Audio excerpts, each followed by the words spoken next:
ici on est à l'intérieur du pays. Taille comme par hasard.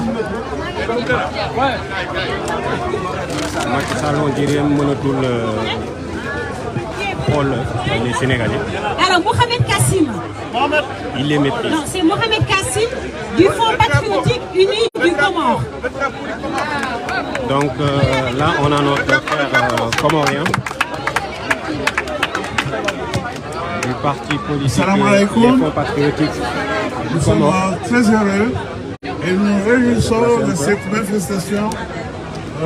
C'est la raison pour laquelle nous sommes venus exprimer notre solidarité Les frères comoriens. au peuple sénégalais et que Les ce deux qui se drapeaux. passe au Sénégal, c'est la même chose que ce qui se passe au Comore. Nous avons affaire à un dictateur, un sanguinaire, qui a fait une date électorale depuis Venez nous soutenir, 1919 nos frères comoriens. et qui compte perpétuer sa domination et faire élire plutôt son fils pour le succéder. Et ça, c'est inadmissible aujourd'hui en Afrique. Et nous sommes tout à fait solidaires et unis avec le peuple sénégalais pour bouter hors des frontières du Sénégal Macky Sall. Macky Sall, c'est l'homologue le plus privilégié de Asmani Azali au Comores. Il a été en visite au Comores, il a été accueilli en grande pompe, mais par le régime, mais pas par le peuple comorien. Le peuple comorien lui est hostile. Et c'est un peuple ami du peuple sénégalais. Et nous avons plusieurs étudiants comoriens au Sénégal. Nous avons fait appel à ces étudiants pour rester solidaires avec les manifestants contre Macky Sall au Sénégal. Donc soyez rassurés que partout où des luttes comme celle-ci ont lieu, des Comoriens, ils y vont très nombreux pour montrer notre solidarité avec le peuple sénégalais. Une chose est sûre, la France aujourd'hui entend perpétuer sa domination dans ses anciennes colonies, plus particulièrement au Sénégal. On sait très bien que rien ne se fait au Sénégal sans l'aval de Macron, comme rien ne se fait au Comores sans l'aval de Macron.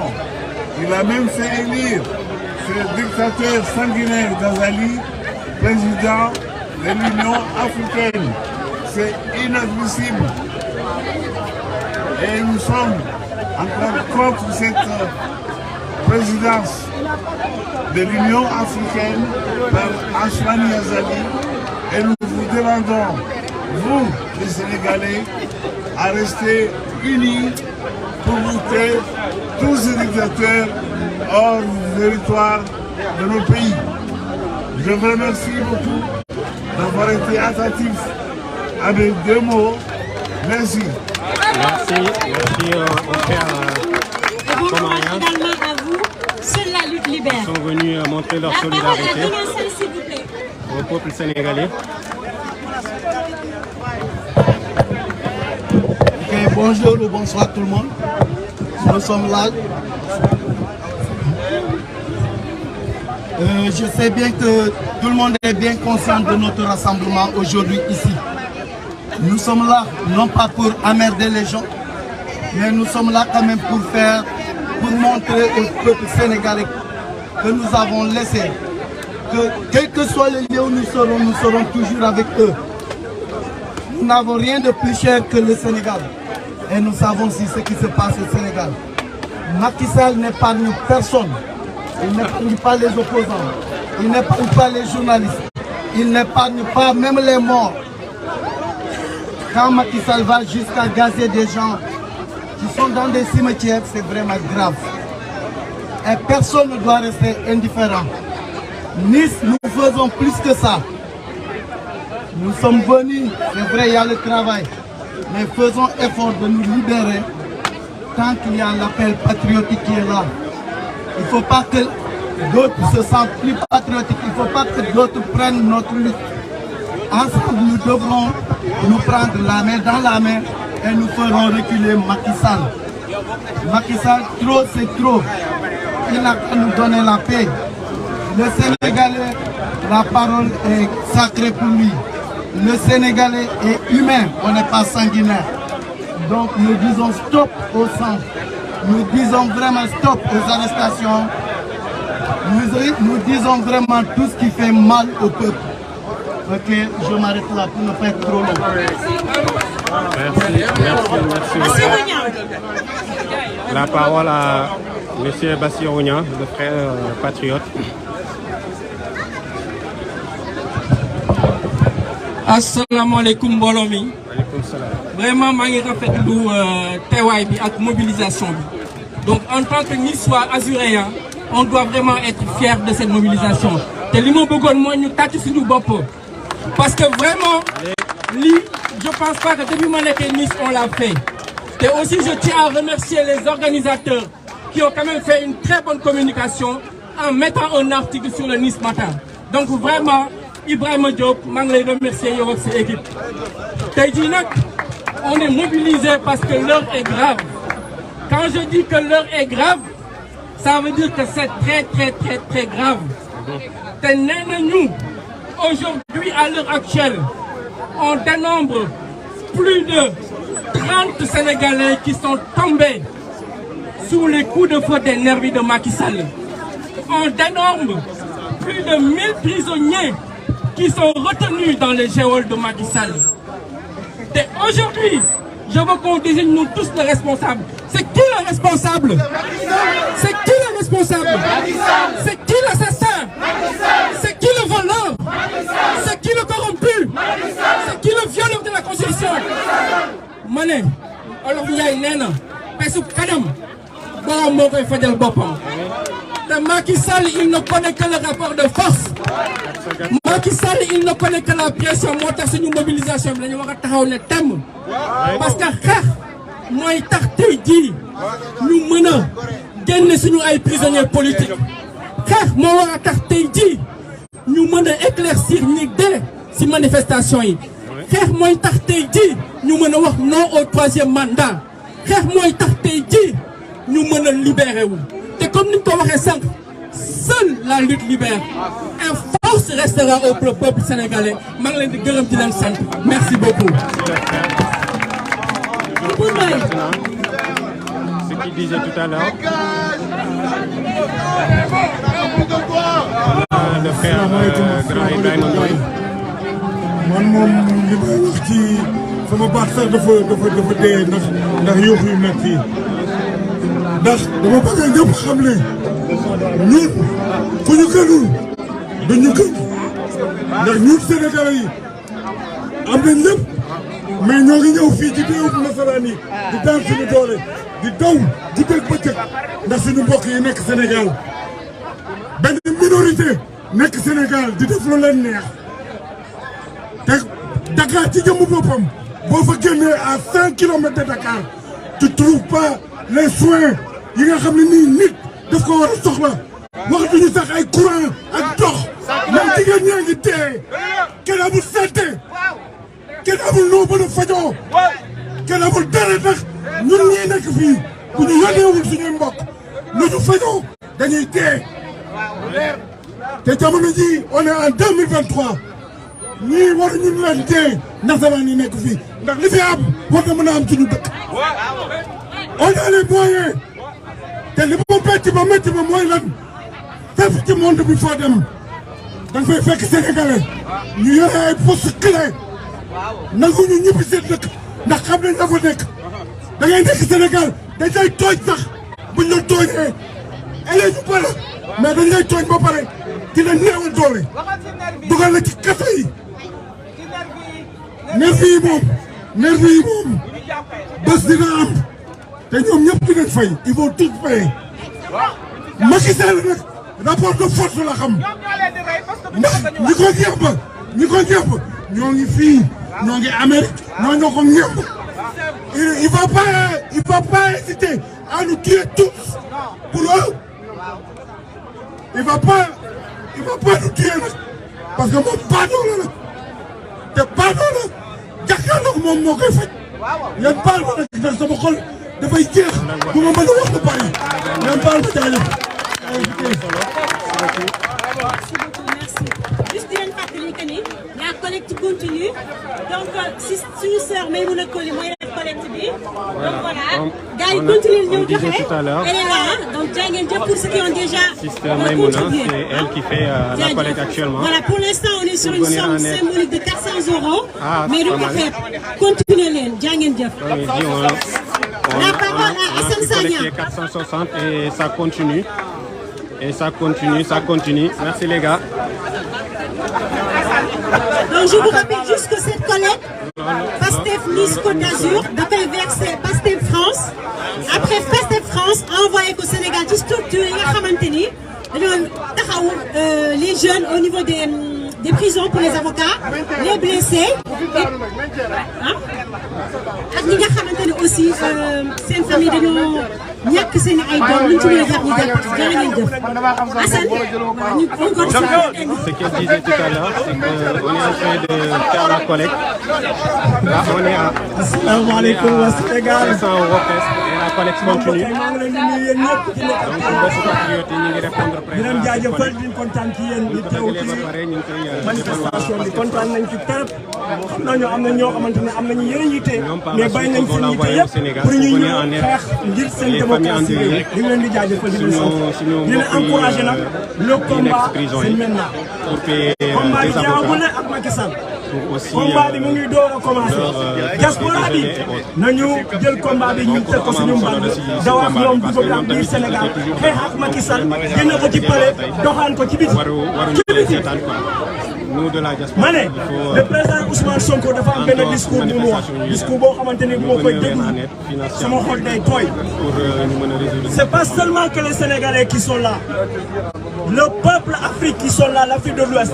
Il y a les Burkinabés parmi nous, il y a les Ivoiriens parmi nous, il y a les Guinéens parmi nous, il y a nous-mêmes les Sénégalais.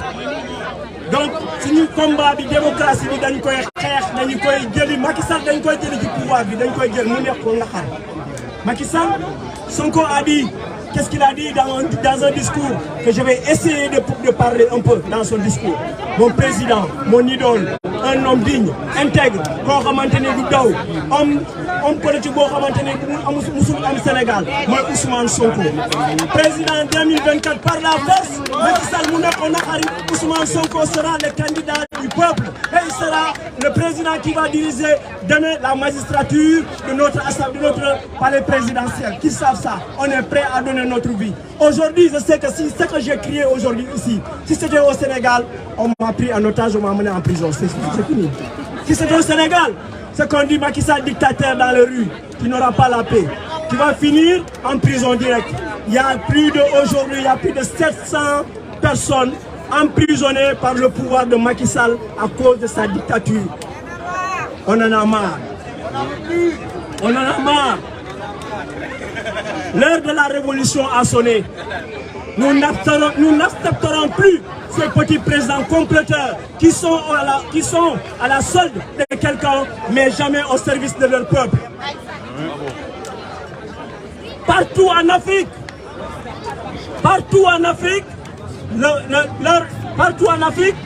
doit souffler le vent de la révolution. Un vent nouveau. Partout en Afrique doit souffler un vent nouveau. Le 21e siècle doit être africain. Eh oui. Le 21e siècle doit être africain. Maintenant, lu ma leen di wax nañu jël suñu démocratie bi en main. Macky Sall fu mu nekk nii moom lu mu bëgg mu ngi rouler tapis bi ñun ñu ngi fi tey Ousmane Sonko mënuñu ko libérer. Ousmane Sonko il est en prison, incarcéré, encastré chez lui. dañ ko encastré c'est lui, quelqu'un que vous avez condamné 2 ans d'emprisonnement. Ils ont accusé Ousmane Sonko de viol. Un leader politique aujourd'hui qui fait trembler le monde entier. C'est pas le Sénégal seulement qui compte sur Ousmane Sonko, mais c'est toute l'Afrique, c'est l'espoir de toute l'Afrique. Et aujourd'hui ils ont peur de cela. On fait un appel à l'unité internationale. Ils sont en train de nous écouter. Ce qui se passe au Sénégal, ils sont tous au courant. Mais on appelle, aujourd'hui on est dans une terre, aujourd'hui la France, on n'a rien contre la France. On aime cette France, cette terre-là. Mais on est contre la politique française. Ce qu'ils mènent chez nous, c'est cette politique-là qu'on voulait mettre par terre. La France, nous on est là pour la France, mais aussi la France, s'il part en Afrique, il soit pour nous. Bravo. Parce qu'il ne peut pas nous imposer des dictateurs. Quand le peuple n'a pas fait choix sur ces gens-là, eux, ils vont nous imposer à profit de leurs intérêts. On appelle à la France qu'ils viennent faire coopération en Afrique gagnant-gagnant.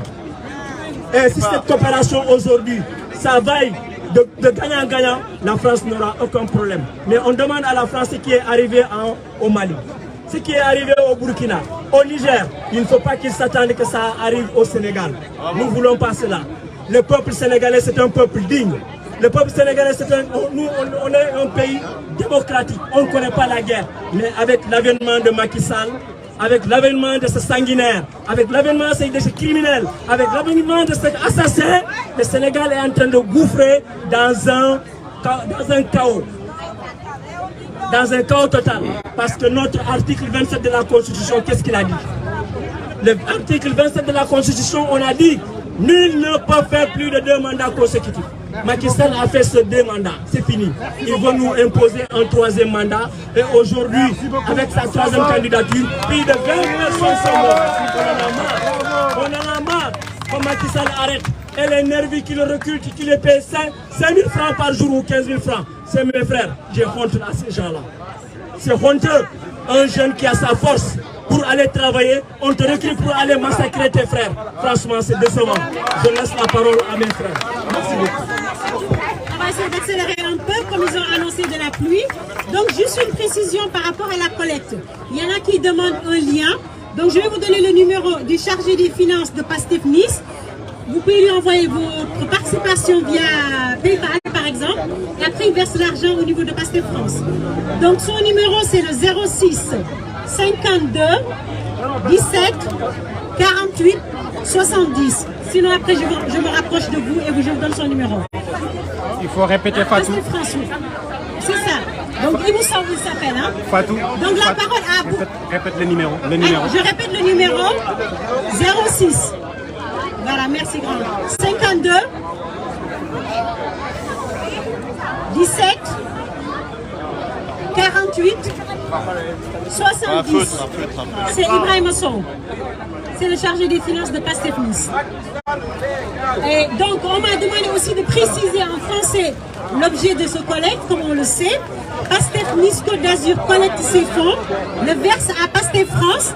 Pastef France va le verser aux comités qui sont organisés au niveau du Sénégal pour porter assistance à nos détenus via les avocats, pour porter assistance aux blessés qui sont dans les hôpitaux et également accompagner les familles des défunts, des martyrs. Donc merci beaucoup. La parole à Bouba Ba. Bouba Ba. Ok, au prochain. Yannick Dia. Ok, vas-y Bouba. Assalamu alaikum.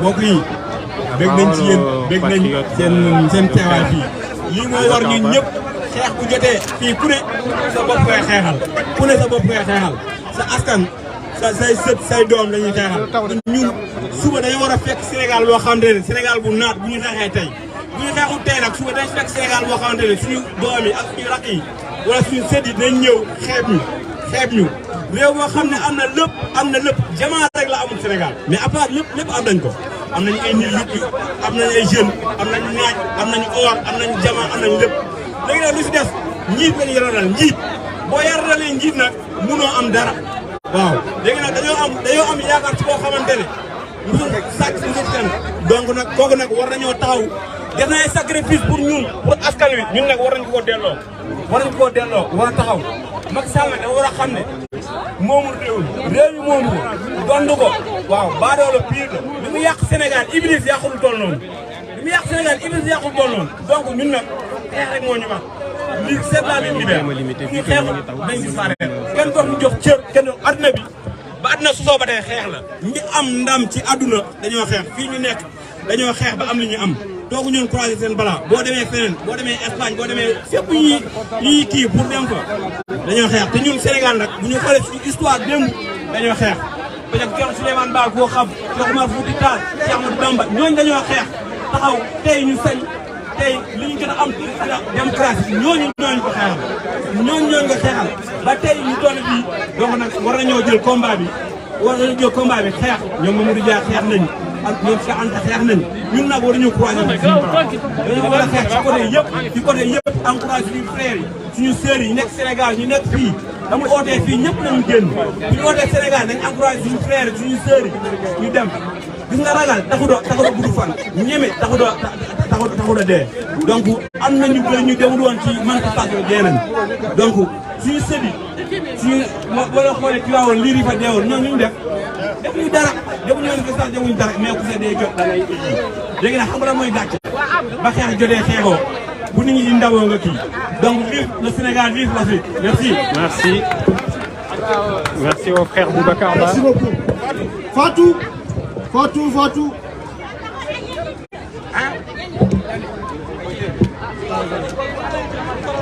La parole à notre frère Yannick Diatta.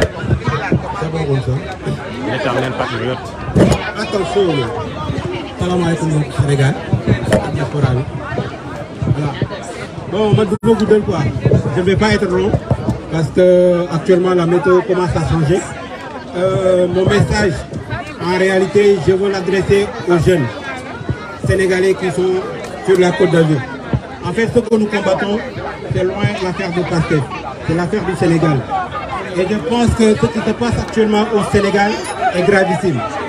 Et si nous restons inactifs face aux dérives dictatoriales de Macky Sall, nous tous nous passerons par là où ils vont nous faire passer.